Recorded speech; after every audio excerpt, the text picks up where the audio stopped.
We recording? Regular Joe here.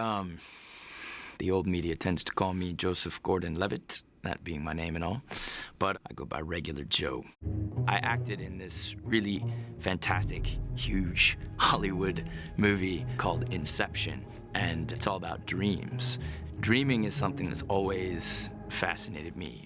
If we all spend on average like 20 years of our lives asleep, that's about 5-6 years that we all spend dreaming. And man, that's a lot of time that I could be, I could be alive. We continue going about our days and sleep to contrive innovative dreams. Anyone who wishes to interpret the dream must himself be on approximately the same level as the dream, for nowhere can he see anything more than what he is himself.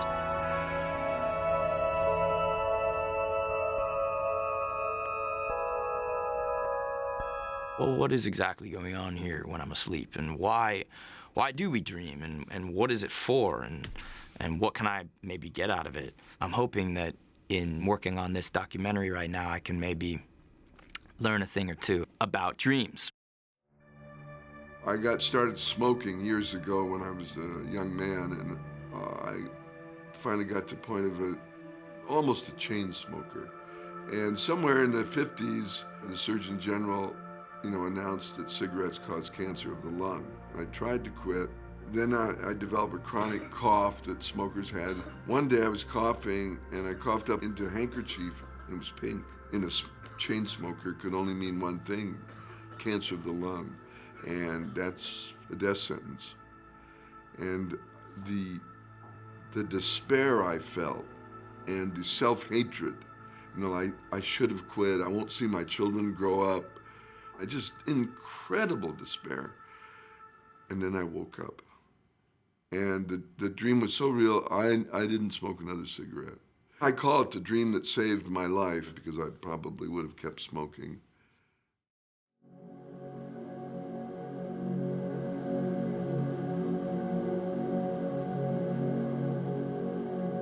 Freud's dream theory was basically the idea that dreams are the royal road to the unconscious. His whole idea was that the unconscious, the tip of the iceberg, is, of course, consciousness, and everything underneath is unconsciousness.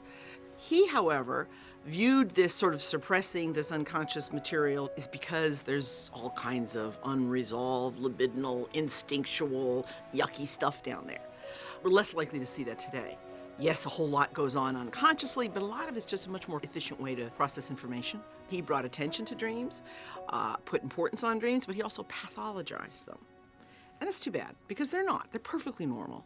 He thought that we only dreamed when there was a conflict. And that's one thing that the physiologic research really showed, that Freud was just dead wrong on how often dreams are happening. They're happening with great regularity for everyone, whether we recall them or not. When we go to sleep, our brain deactivates. Everything goes down on slow running. It's almost like we're hibernating, so to speak. Dreams happen when the brain is reactivated. Every 90 minutes approximately, the brain becomes much more active. The eyes start moving around like crazy. And that's basically when most dreams occur. REM sleep is also called paradoxical sleep. And it's a good name for it because it's a state of the brain in which the brain is turned on as much as it ever is, but it's detached from the body. Why then do you see when there's nothing there? How can we explain the fact that you feel like you're moving even though you're not moving? And the answer is very simple. The brain has a virtual reality generator. It generates sensory stimuli for itself, and it interprets them for itself. This is imagination. This is what this is all about. It's about conscious imagination. Dr. Stephen LaBerge has a phrase, this 3-pound universe. The brain creates the world, and we're conscious of the world. In REM sleep, we aren't getting any help from the senses. And that to me is a miracle.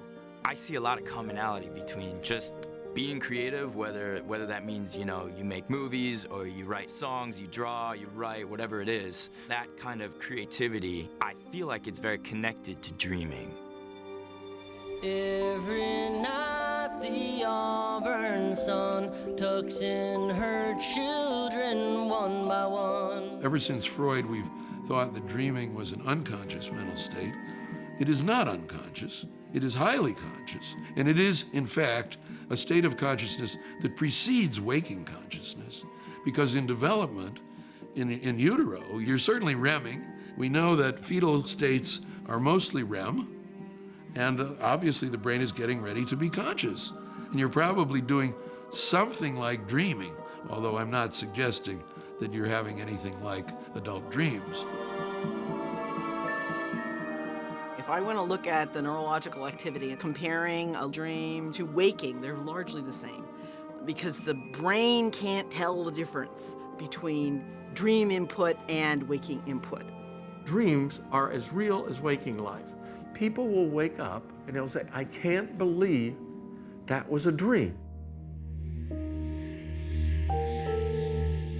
I had a dream that I was approaching a kindergarten classroom and I saw rows and rows of desks that were empty and just one little child sitting in the front. As soon as I sat down, the teacher turned around and she had red lights instead of eyes. She said in a really deep voice, "Stop trying to forget the baby." And I looked over at the little kid next to me and it was me. What's always been interesting to me about dreams and about dreaming is that unlike other forms of psychological distortion, whether it be memory loss or psychosis or hallucinations and so forth, dreaming is a very positive, healthy experience, and it's one in which somebody normal with an ordinary mental process is allowed to view the world in a particularly distorted and surreal way. And sleep does have that sense of losing control as we spin into sleep, because we are losing control of our, quote, mind at that particular point. When I was doing laboratory sleep research, I would stay up all night, so I'd sleep deprive myself. By morning, I was very, very prone to have somebody walk in the door of the lab. There wasn't anybody there. I was hallucinating. I was having sleep onset hallucinations. Those hallucinations, if I was sleeping normally, would be contained in my dream world. Freud and Jung both said that let the dreamer awake and you will see psychosis. In your dream, you have the capacity of seeing things that aren't there. If, for reason of sleep deprivation, drug taking, or bad genes, you have that dream experience during waking, you will call it psychosis. And that's what psychotic people experience all the time.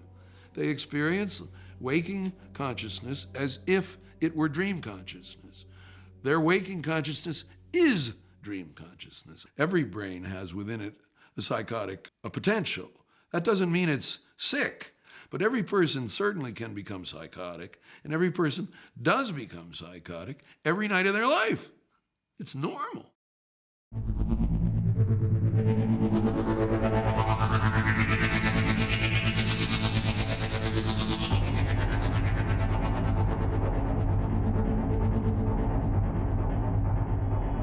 When you go into REM sleep, there's basically a part of your brainstem that suppresses muscle tone.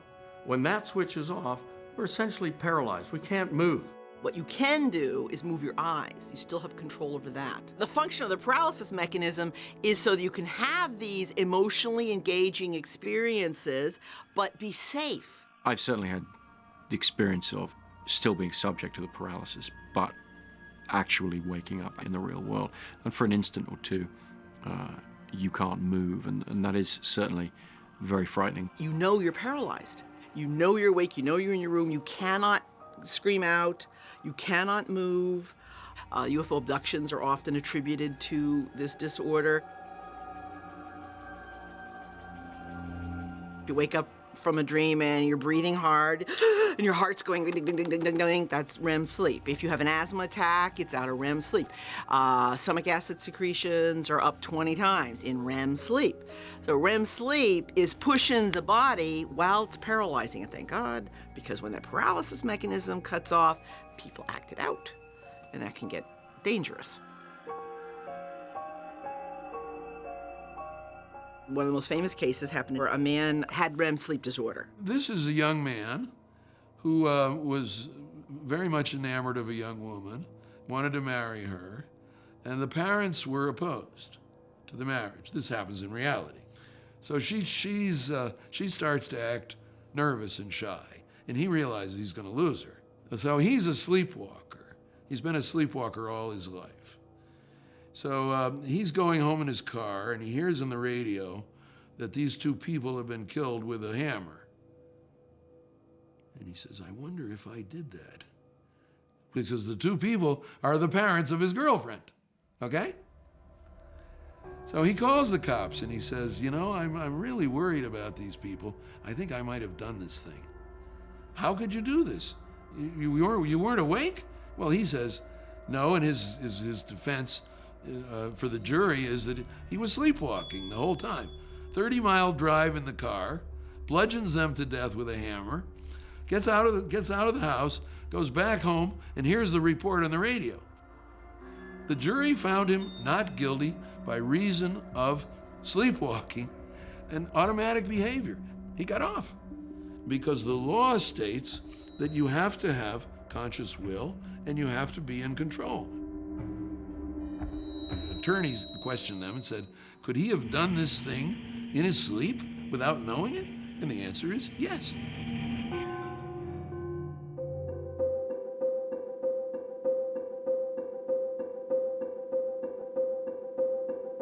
I find that literally trying to recall dreams or trying to relate a dream experience, I find that to be really impossible.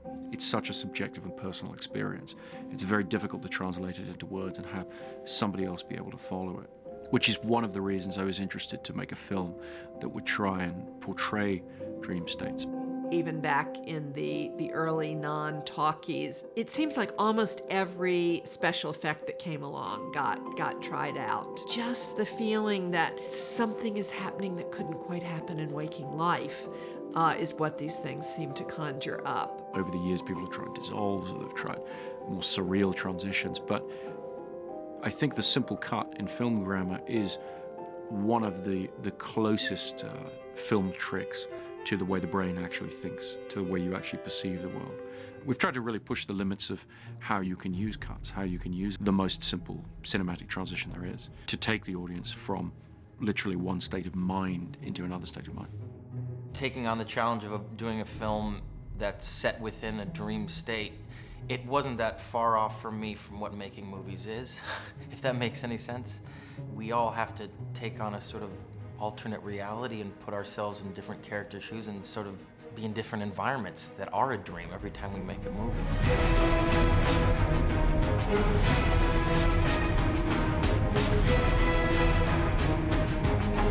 For me, one of the key components of dreaming is that you don't feel yourself enter the dream. You can feel yourself come out of it. You can very specifically wake from the dream and know exactly at what point in the dream you've woken from it. But for me personally, I would never feel myself entering that state in a conscious way.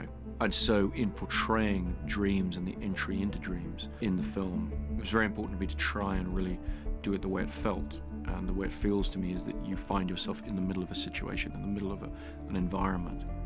And then as the experience ends, you become aware of where you are physically in the world above the dream, if you like. And so the way we portray the entry into dreams is we throw the audience into the middle of an experience, and then they become oriented through coming out of that dream.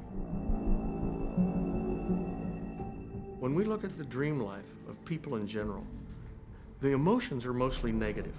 They are mostly sadness, fear, most of all apprehension or anxiety, and we'll throw in confusion, puzzlement. And that's another reason why I say we tend to dream worst-case scenarios. There's certainly some fairly common dream themes. The recurring dream that I have the most, which is a classic universal dream, is anxiety about schoolwork and being back in high school and not having done any of the coursework for an exam, but having to take that exam. And the classic experience is falling and waking up before you hit bottom. I went to school and I suddenly realized that I'm only wearing my underwear and everyone else is fully clothed. Half or more of people will say, I've had that dream at least once. A dream of being in public, inappropriately dressed, of their teeth falling out, a dream of flying under their own power. Bad dreams are very common.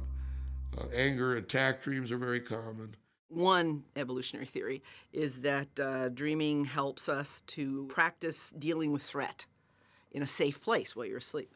And that then once you rehearse running away from the saber-toothed tiger, you're better able to do it, when you're awake. These are important instinctual acts, being able to fight, being able to run away, being able to be afraid, as well as, being able to be friendly. Life is a constant negotiation between these emotional states. And dreaming, I think, reflects it very clearly. You could be a human being in any culture and not know the other person, and yet we have the same dreams. Human beings are bound together by dream consciousness in this way. It signals really the bond that unites us all. There are different ways to interpret the dream, that people are naked in front of a crowd and feel exposed. This is a very collective dream, but the Jungians would interpret all dreams in terms of how the soul can develop. And so this is about embracing the body, embracing your full self, but also learning to set clear limits and boundaries in your life so that you don't feel exposed or don't feel uncomfortable. The Native American version of that is that Native Americans connect everything to oneness, to the earth, and how we're all connected. And so I think the interpretation would go around how to be reverent to the body and how you can create a life where you feel comfortable in your body and use it as a temple for the spirit.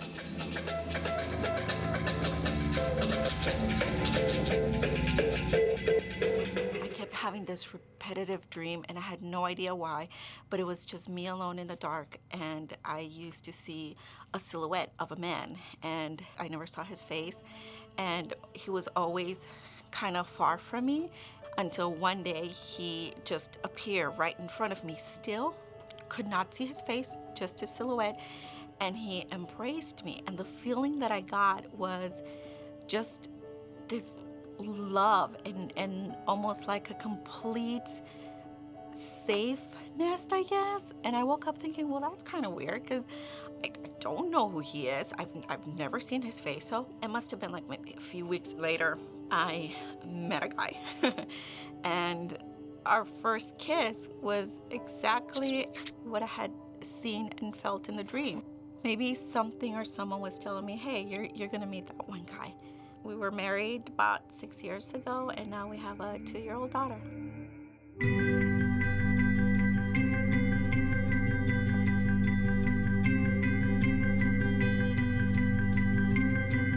Emotions obviously drive a lot of our being, and REM sleep dreaming is the time when we try to regulate that. I've certainly dreamt about my dad after he died. Certainly very nice to see somebody who you've lost again in the dream state. And I think partly that's one of the benefits of dreaming, is that it allows us to experience positive things as well as negative things. I dream quite a bit about people who are gone. A very close friend of mine came to me in this dream, and it was as if we hadn't lost him yet. And we're hanging out, and I remembered, oh, that's right, Chad died. I thought, oh, wow, this is my opportunity to save my friend. And I remember grabbing Chad by the hand and saying, I have to get you to the doctor because this is the second chance. I feel like we have a second chance. I have a chance to save you, and I don't want this to get away. And then finally he said, I appreciate that you're trying to get me to the doctor, but it's not going to make any difference. My dreams are so real that they can be very upsetting when I wake up and I realize that all of the things that I thought were possible, they're not.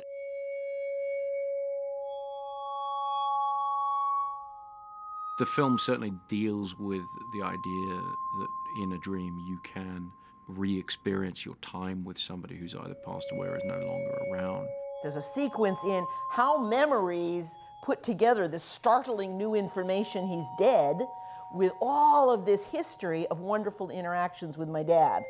Memories do that by initially making a mistake. Oh, hey, wait a minute, he's alive. Well, no, he's dead. And eventually, over time, we put together the he's dead with the memories of the love that he had. That's what REM sleep or dreams do.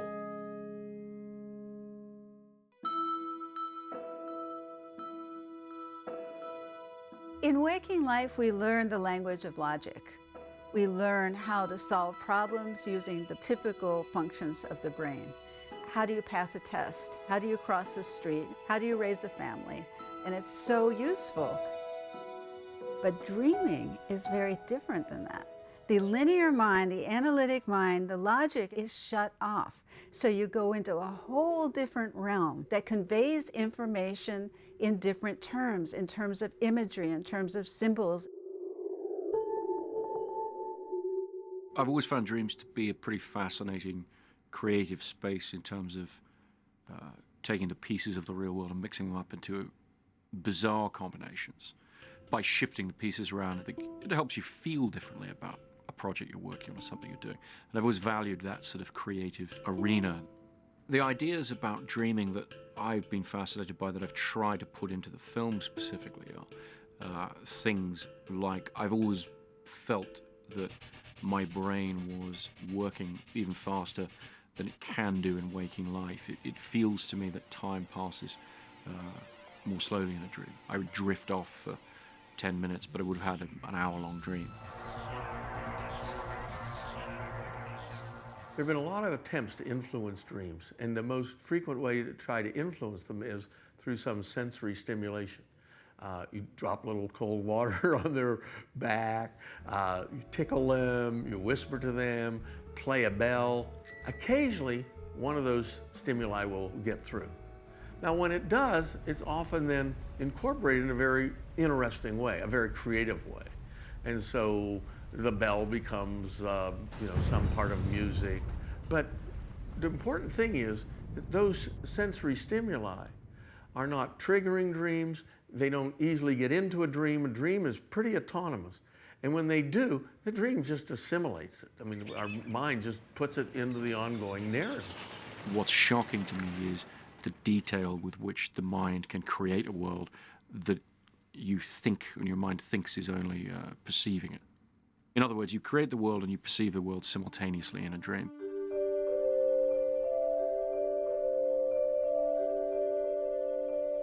Everything you dream is you. It's something that you're making. Anything you see, anything you hear, you've created that. Or anybody you talk to, that's you playing that character in your dreams. Which is something I identify a lot with because I play all sorts of different characters all the time. That's like what I do for a living. And the notion that when I encounter somebody in my dreams, I'm not just encountering somebody else. In fact, I'm sort of talking to myself, playing somebody else. And to me, that creation of a world on a subconscious level that you're able to experience as reality, that speaks volumes about the infinite potential of the human mind. The brain has a mind of its own. The brain is a filmmaker. The brain shoots, rolls, directs, script writes, edits, does everything all at once, automatically, every single night. Have you ever heard music in a dream? Well, you were making that music. You were composing it and performing it all at once in your dream. There are some musicians who have said, I have dreamed new tunes. And in one case, a person woke up and he said, wow, that was great. Wonder if I ever heard that. And he played it, and then he played it for his friends, and they hadn't heard it. And he decided, maybe I dreamed that. And his name is Paul McCartney, and the song is Yesterday.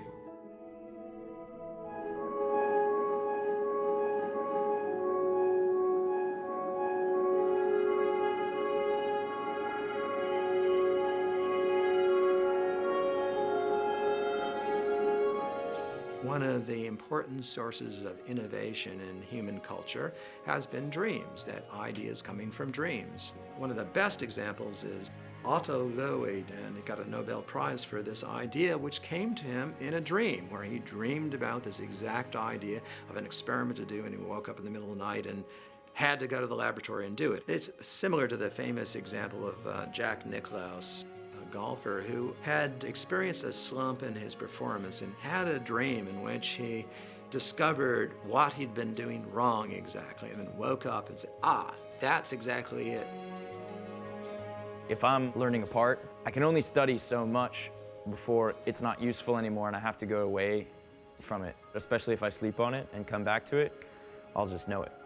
The brain is working on stuff even when your conscious individual ego self isn't telling it to.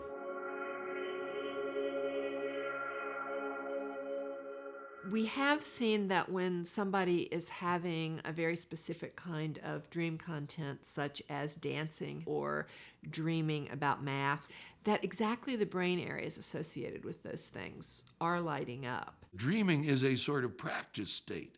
You're running the programs for waking.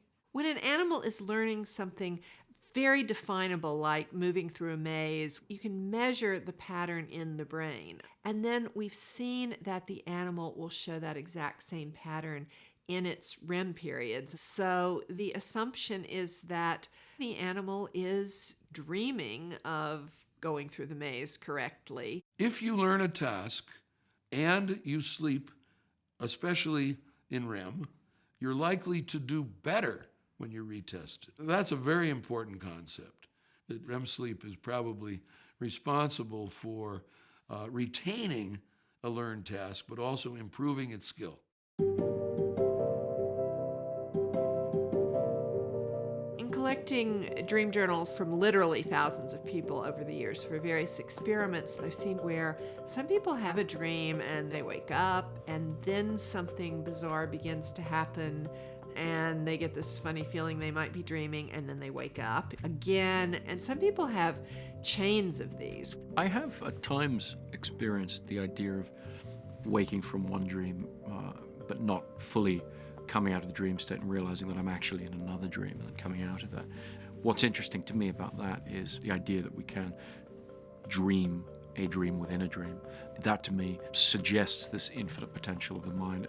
And I think the limitless nature of that is pretty fascinating. I've always wanted to be able to have lucid dreams. Lucid dreams means that you know you're dreaming while you're dreaming. Then you have choice. Then you're able to do things that you couldn't have done if you didn't know it was a dream. When I first started my research, the consensus among scientists was that lucid dreaming was impossible.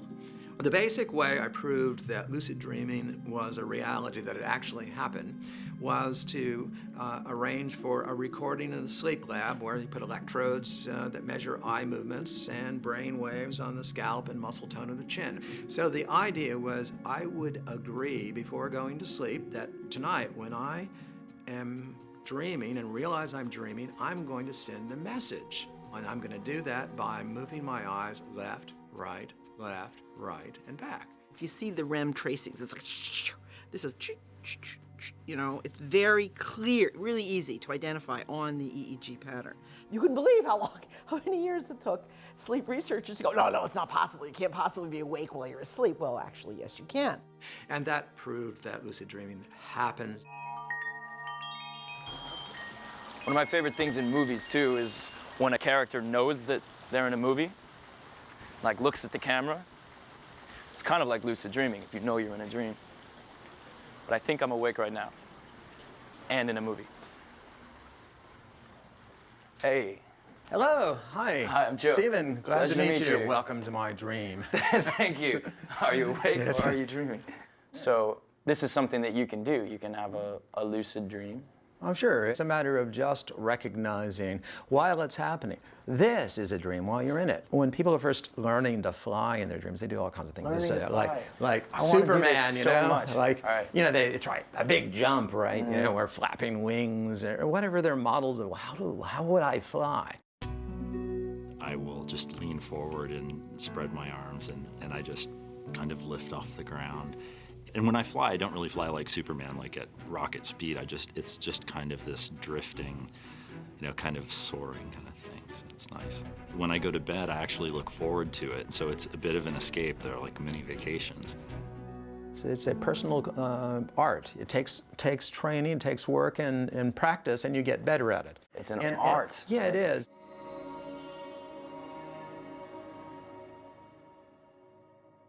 Usually it'll start off where I don't know I'm dreaming, and I'll go through it for a while, and then something will happen, like an event. Like maybe I'm running and I trip or something, and that trip will signify to me that you're dreaming. And then from there, I just kind of take the reins and go with it. For example, I had a dream that I was like a ninja assassin, and I was taking out a bunch of bad guys to get to the head boss. And I made it through all the bad guys, and I get to the boss, and I notice that I'm outnumbered. He's like pretty strong. And I told myself, I need backup. And then I just imagined backup there, and then we just took him down. A particular study was recently done in which lucid dreamers practice a coin toss experiment. And maybe 20 tosses, you get 2 or 3 in. It's not an easy task. Right. Then you practice that in the lucid dream. And what they found was that you get an improved performance. Wow. Which is to say that you They are got better actually, at doing it yes, by practicing it in their dream. That's it. People use it for entertainment, fun, flying dreams, dream sex, doing what you want. An important application is also overcoming nightmares. Some people suffer so much nightmares that they don't want to go to sleep, particularly post-traumatic stress nightmares. If you know you're dreaming while you're dreaming, you can control the dream. It seems to be the key to recognize what they are, face the fear, work through it, and then you're free of it. In Tibetan Buddhism, for example, is a yoga of the dream state where for 1,000 years they've used lucid dreaming as one of their methods of seeking enlightenment. They speak about lucidity as an early sign of the development or evolution of consciousness. So it's a way of seeing what is it like to awaken to a broader, deeper, fuller sense of reality. It provides a model for awakening. It primes the higher development in people.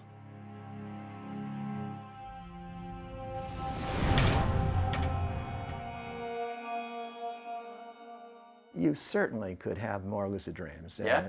No question. All you have to do is sleep with the mental set to do so. The first step then is to increase your awareness of dreams. So sleeping with the idea, tonight I'm doing something besides just checking out from the world. Sleep to dream with the intention to dream. Tonight I'm going to be having dreams. And that's the first step. So it's about keeping your focus while you're falling asleep? Is that what you're saying? Secondly, to look at your dreams for dream signs, for things that happen in the dream that could tell you you're dreaming. Because some of the things that occur in dreams don't happen in waking reality or are unusual. That could tell you you're dreaming. Right. And then you become lucid. What I'm taking from this is the most important thing to do is to just commit to trying to do it. Yeah, that's how you're going to get there.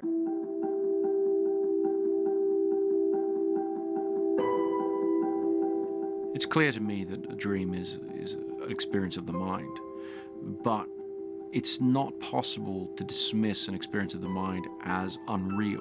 When you dream or when you imagine things, there's reality to that. If you're dreaming about your relationship with a person and what you think of that person or ways in which you interact in the dream, the emotions we experience are real. They're as real as the emotions experienced in the real world. There's no more proof for these things in the real world than there are in the state of the mind. That is where emotion takes place. Consciousness, most simply, is usually separated into sleeping and waking. Then there's all these transition states. Daydreaming. This is not a task-oriented kind of consciousness. This is where you let your mind drift. Falling asleep, the hypnagogic state, feverish states, virtual reality kinds of states. Fantasy, there's hypnosis, meditation. The consciousness of leisure time, play. And it turns out that these transition, not sleeping, not alert, waking, focused, in fact occur and account for some huge amount of the day. I've heard figures as high as 50%. You have to sort of be aware of the camera and what's going on with that, but then you have to largely ignore it, and you're being somebody other than you normally are. I spend a lot of time in that sort of dreamy place.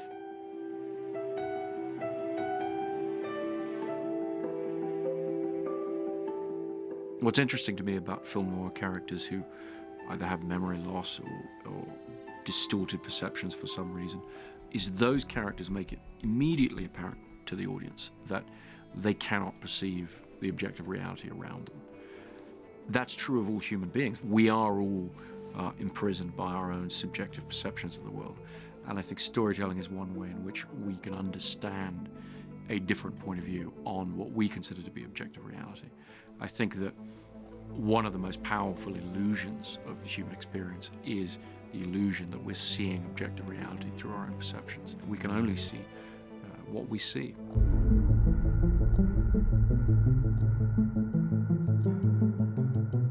Lots of people have drawn the metaphor between dreaming and movies. The first theaters for showing films in Europe, in England, were called dream palaces. Just the analogy that you're watching these hallucinatory, vivid images kind of passively in the dark seems true of both things. For me, going into a movie theater and sitting down, and after about 10 minutes, you finally relax and kind of merge with the screen. It's so exciting, it's so scary, it's so happy that you just are part of what's going on around you.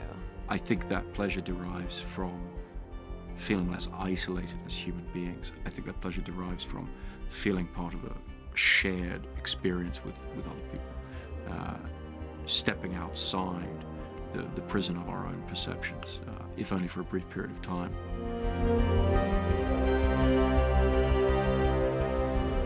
There's a certain magic, I suppose, that happens when you're making movies, that when you're an audience member, being able to be visually stimulated, it tells the story through pictures in a way that you can never do through words, that you can never articulate.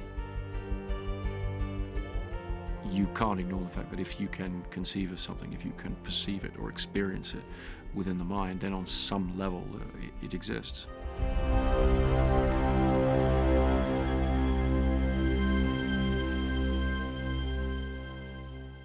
I'm studying hardcore gamers.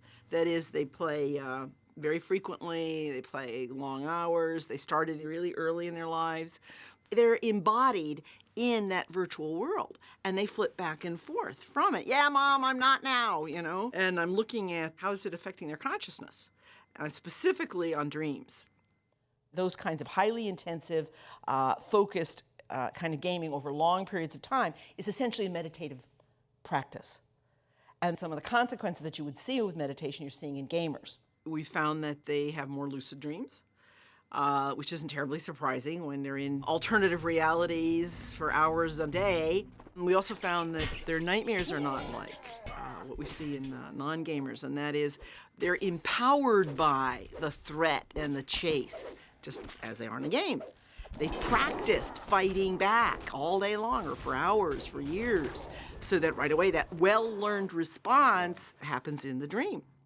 It says something about the power of shifting realities on these deeper unconscious processes. And I think that has implications for the evolution of consciousness.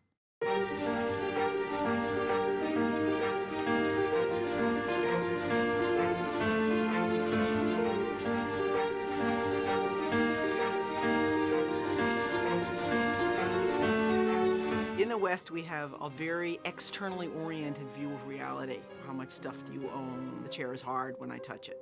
And anything that comes from inside of us, we minimize and dismiss as not meaningful. While in many collectivist societies, it's quite the opposite, that inner realms are very important. They view dreams as alternative worlds, as parallel universes in a sense. A window to communicating with ancestors, to some other dimension of reality. There's sufficient scientific evidence that says consciousness is not just in our brains, but it's in the world around us. And thus we have telepathic experiences, we dream of something that comes about, we have all kinds of different states that we experience. I used to have this dream from when I was a kid where I'm standing at the top of this pit and there is this person down at the bottom, it looks like a shadow, and they're just surrounded by snakes. And at the last moment, when this person is about to be attacked by the snakes, I grab this vine and swing down into the pit, grab that person and bring them back up. And that would be the dream. So I tell my mom this dream, and she turns to me with just like a ghostly look on her face and goes, I always have this dream where I'm the person in the pit And at the last second, this person swoops up and saves me. And we were just like, what?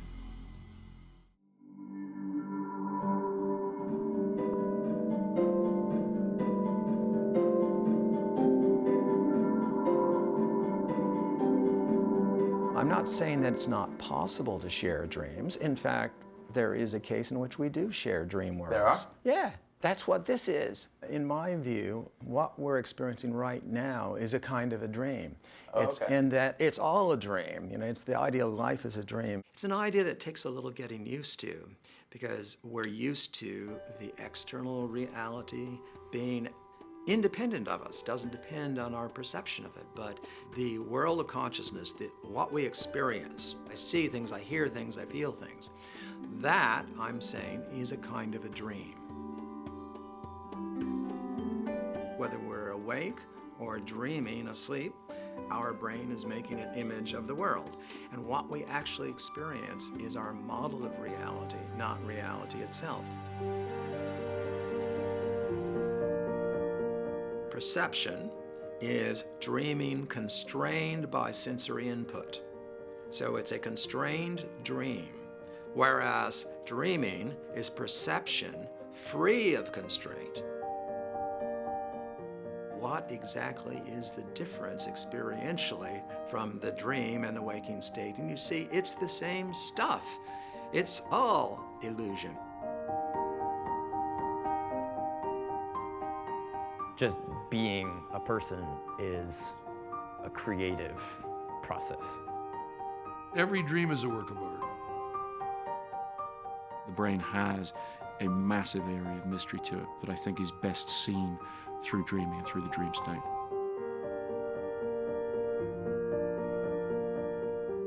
Dreams help solve certain kinds of problems. They help lay down memories for worrying about threats, for fantasizing things we want. I think we're just discovering how many functions there are to dreaming, and that they may be every bit as broad as the functions of our waking thinking.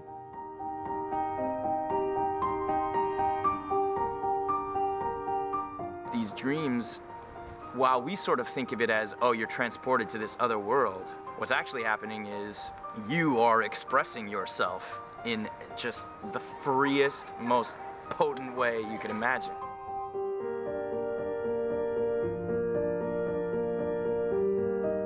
My favorite quotation is by an author of long ago, Havelock Ellis.